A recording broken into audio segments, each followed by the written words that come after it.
তুমি যদি পাহাড়ে পর্বতে সুরক্ষিত প্রাচীরের মধ্যেও থাকো, মালাকুল মউত তোমার সামনে একদিন হাজির হবে।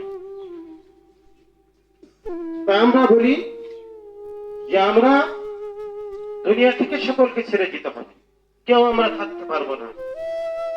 একারে নিচ থেকে উপর পর্যন্ত যত বড় নামি দামি লোকই হোক না কেন, সকলকে এই মৃত্যুর স্বাদ গ্রহণ করতে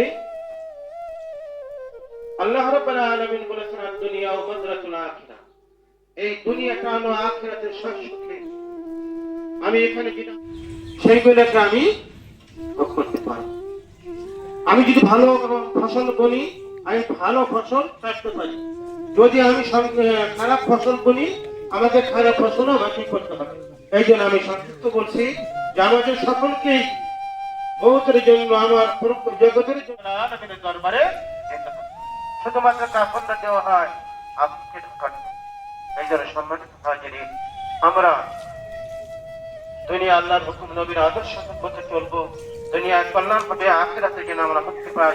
আল্লাহ রাব্বুল আলামিন সকলকে তৌফিক দান করুন।